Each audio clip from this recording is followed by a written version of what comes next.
We're looking here at solving systems again. Number 2, solve the following system of equations. This equation is pretty nicely set up for us. Step 1 of the comparison method is done right here. We've got y is equal to negative 4x plus 5. And all we have to do now is isolate y in the equation on the right. I'm choosing to use the comparison method here. I mean, I could have used substitution. I could have taken all of that stuff and just put it in for that y there, but I prefer the comparison method. It takes an extra step here, but we'll just isolate y in both of these equations by subtracting x from both sides, and that will give me negative x plus 3. Then I'll divide everything by 2. Y is going to be equal to negative 0.5x plus 1.5. Right, I divided by 2. Remember, there's a 1 there.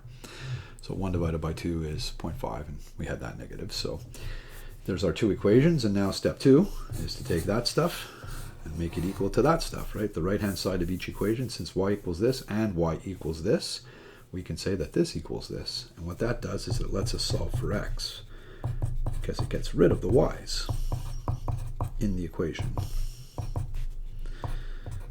So there's where we make our 2 right-hand sides equal to each other.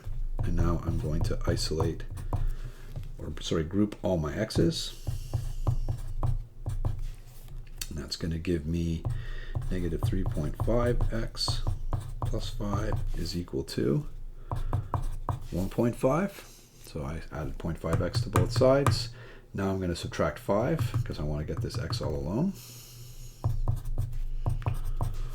And I'm going to get negative 3.5x is equal to 1.5 minus 5, which is negative 3.5. Divide both sides by negative 3.5.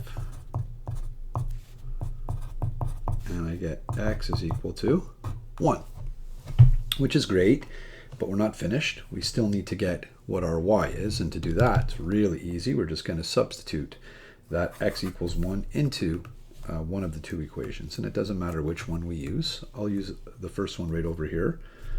I'll put sub x equals 1, so y is equal to negative 4 times 1 plus 5.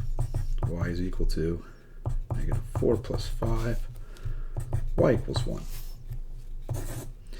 I can do it over here too, just to show you the logic of it. Y equals negative 0.5 times 1. That would be y equals negative 0.5. When you times it by 1, it stays the same. Plus 1.5 is y equals 1.